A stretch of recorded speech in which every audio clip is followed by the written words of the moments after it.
Bismillahirrahmanirrahim.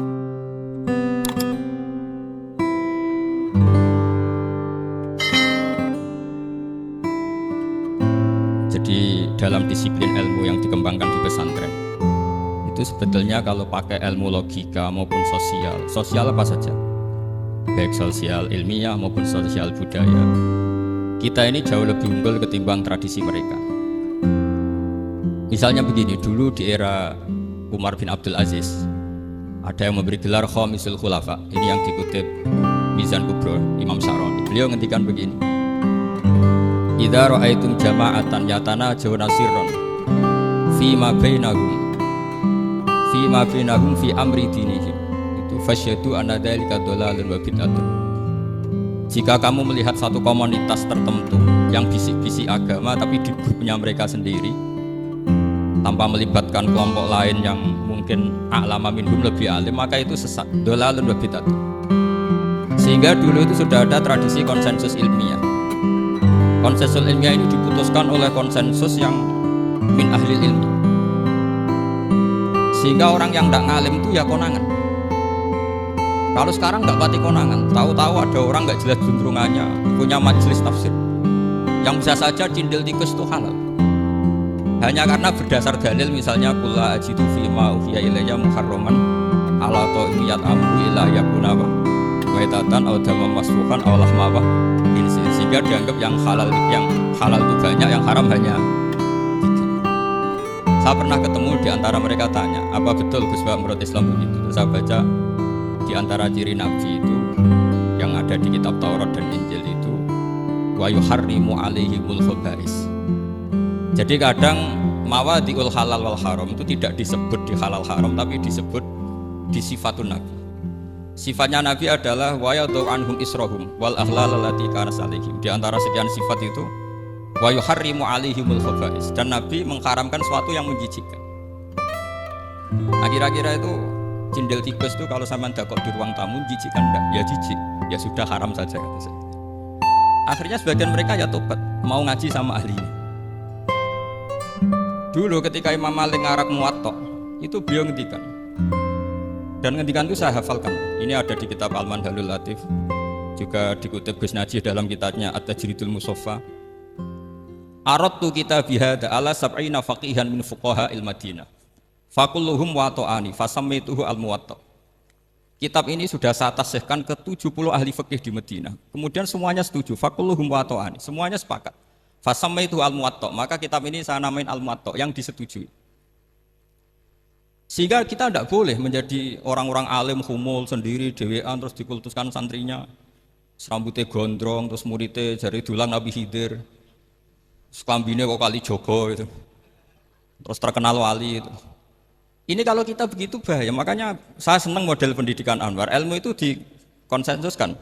Siapa yang alim ditakrib, di mu'in, ada debat, ada macam-macam. Sehingga yang terbaik, baik secara ilmu maupun perilaku, dituakan. Ini penting, kalau ilmu tidak dikontrol itu repot. Saya berikan contoh betapa kita lebih kritis ketimbang tradisi di kampus. Saya pernah didebat sama salah satu kelompok ormas tertentu. Pak, apa alasannya orang NU kalau megang istrinya itu kok batal gitu? Wong istrinya digauli saja boleh, masa megang itu batal kata. Terus saya jawab, kamu tahu definisi mahram? Enggak tahu. Mahram itu orang yang haram dinikah. Yang haram dinikah itu ya ibu, anak, bule, ponakan. Yang haram dinikah itu namanya mahram. Justru istri itu namanya ajnabiyah, orang lain. Makanya boleh dinikah. Jadi statusnya istri itu orang lain, ajnabiyah. Sehingga boleh dinikahi. Kalau mahram malah enggak boleh dinikah. Mereka akhirnya sadar, oh ternyata selama ini keliru. Membahasakan istri mahram itu keliru. Ya terus akhirnya dia jadi Syafi'i dadaan tadi. Pernah juga ada seorang kiai yang kepikiran mau mengharamkan atau menganggap ada fidah kalau orang haji itu rokok. Rasanya kata pakar-pakar kuetar itu cengkeh itu wangi. Kalau cengkeh wangi berarti kalau haji rokok itu artinya pakai apa? Wangi. Itu hampir saja deal. Karena ya memang cengkeh itu wangi. Kemudian diingatkan sama kiai yang lain, Anda berani fatwa kalau orang Jumatan sunat ngerokok karena pakai pewangi? Wah iya ya, enggak jadi. Jadi ini pentingnya ilmu itu konsensus. Sehingga saya bicara di sini pede bukan karena saya merasa benar, enggak, kan nanti ada yang nasehatin. Kalau benar ya sampean dukung, kalau salah ya tinggalkan saja, biasa saja. Karena kalau sampean sama-sama tadi saya sudah bilang tahta topkotin wahidah, kita tahta syekhin wahid, tahta mursyid wahid. Saya pikir ilmu saya dan sampean jauh-jauh lah. Kita beda jauh kan dengan Gus Naji karena beliau alim, bisa ngarang kitab banyak. Kalau saya jenengan kan ya sama-sama enggak jelas gitu ya sudah pokoknya santai-santai saja. Pokoknya rileks saja. Yang jelas saya datang ke sini itu mau cerita kebanggaan saya sebagai orang pesantren, produk pesantren kalau kata Gus Barak tadi. Di kampus itu saya berkali-kali ketemu dokter, profesor, dan mereka umumnya itu orang-orang yang galau, yang gelisah. Dan lucunya itu mereka memposisikan saya sebagai penasihat. Karena apa? Memang ilmu pesantren itu unik. Ilmu yang bisa menjawab problem apa saja. Mereka misalnya tanya begini, Pak Bahak, saya ini orang kampung. Yang bapak saya itu utun, katanya. Utun itu lugu. Bisa menjadikan saya doktor, saya jadi dekan, saya jadi rektor. Tapi setelah di kota, dengan sekian ilmu yang saya pelajari dari Eropa, dari Amerika, nggak dengar anak saya ditangkap BNN itu sudah seneng saya. Artinya apa? Dia sadar ternyata kearifan lokal yang dididik para kiai menjadikan anak-anaknya jadi profesor, jadi dokter. Tapi dengan ilmu kedoktorannya, orang menjadikan anaknya ranking itu susahnya bukan main. Karena nggak ada kearifan. Ilmu yang mereka anggap adalah dianggap ya, tentu tidak hakikat, eksak. Eksak saja sebetulnya tidak juga subjektivitas mereka. Nah ini cerita saja. Jadi kita bisa membuktikan ke khalayak ramai kalau kita tidak kalah. Saya beri sekian contoh dan ini saya bilang tanyakan ke orang kafir yang paling inat, paling lacep di dunia. Tanyakan ayat ini, pasti artinya seperti ini. Yaitu ketika ada fenomena likuifaksi, tentu kalau di Jogja kan ada grup ilmiah, mereka tanya saya, Pak Bahak, apa ada teori manusia itu ditenggelamkan di bumi? Yang teori, bukan kasus, bukan peristiwa sejarah. Kalau peristiwa sejarah kan ada korun. Saya ditanya gitu, terus saya jawab, Aamin tuman fis sama ayakhsifa bikumul ardo fa idza hiya tamur.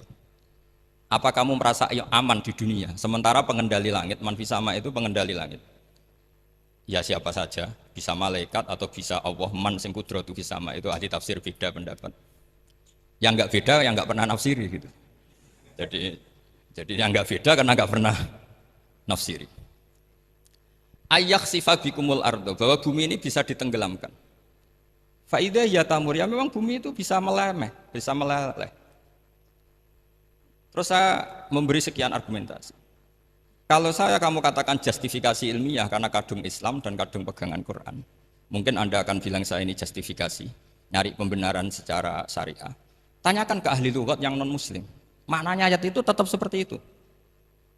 Begitu juga misalnya ayat wal ardi dzatis sodq, dan bumi yang berkarakter bisa retak, sodqun itu retak. Dulu kita hanya punya contoh, misalnya biji-bijian jagung yang lembek, yang lemah, dan bumi yang keras, atau ketela atau bengkoang itu. Ternyata dengan segala kelemahan ini, biji-bijian ini bisa merekah, dan buminya yang ngalah memberi ruang.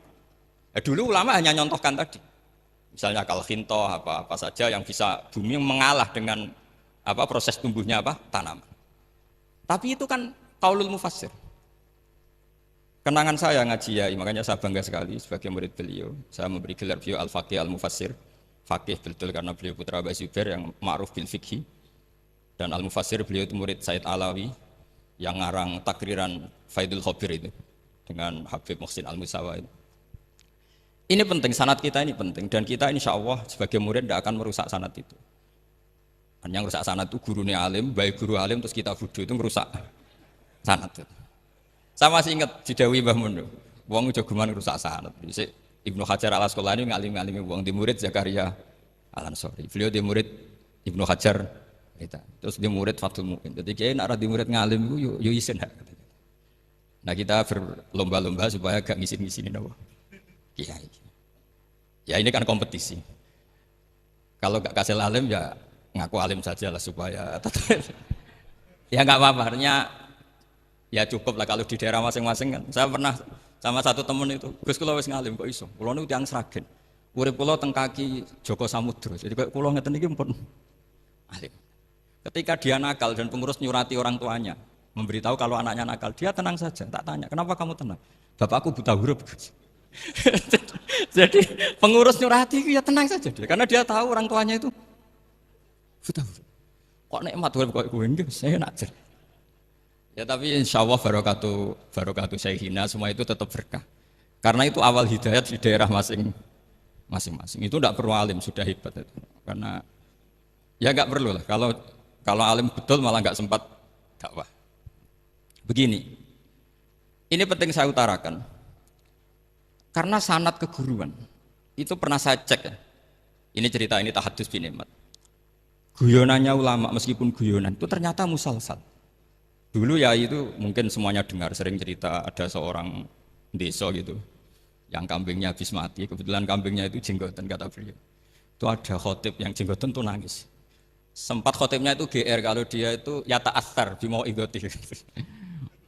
Ya ta'assar sampai apa? Nangis sih. Ternyata enggak. Dia ingat khotib itu ingat kambingnya yang mati. Itu cerita Yayu dulu dan diulang-ulang. Ternyata saya baca, kalau sama nggak percaya baca di Al-Fawaid Asy-Syatiriyah atau Al-Fawaid Al-Haramiyah. Itu karangannya Habib Salim Asy-Syatiri. Beliau dekat sekali dengan Gus Najib, pernah nginep di beliau. Itu di karangan beliau sampai cek nanti di qauluhu ta'ala lau adzibannahu adzaban syadidan aw la asfahannahu aw la ya'tiyanni bi sultanim. Itu kata beliau begini.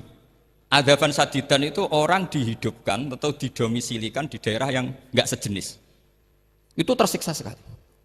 Terus di situ beliau cerita, dulu itu ada orang alim alamah hamilul Quran itu di penjara. Karena ketemu orang sejenis, santri-santri yang kebetulan itu ada kios politik itu atau gerakan politik.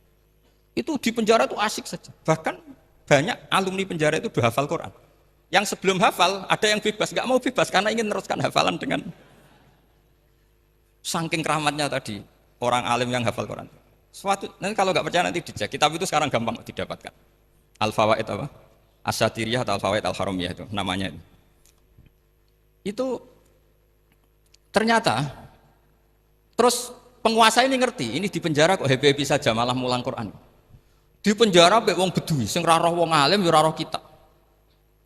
Ternyata si bedui tadi pertama melihat syekh yang jenggotan tadi, ingatnya sama kambing tadi. Langsung dong, ya Allah saya ingin bebas. Artinya betapa tersiksanya orang dikumpulkan orang yang tidak sejen. Dan guyonan itu ada di Al-Fawaid Asy-Syatiriyah. Betapa ini al-arwah junudun mujannad. Mbah Mun muridnya Sayyid Alawi pernah cerita itu, meskipun dengan analogi kias yang beda. Sayyid Habib Salim Asy-Syatiri itu malah cerita itu ditadwin, dimudawankan, yaitu ditulis di kitab. Itu kan luar biasa. Dan saya punya kitab itu. Kemudian yang sama lagi adalah Yai sering berkeyakinan annal ardo kurawiyah. Meskipun sampean mungkin lihat di video-video nak bumi itu flat, itu orang nggak mau mikir mungkin ya. Annal ardo kurawiyah. Saya percaya beliau karena beliau orang alim dan saya percaya teori falak.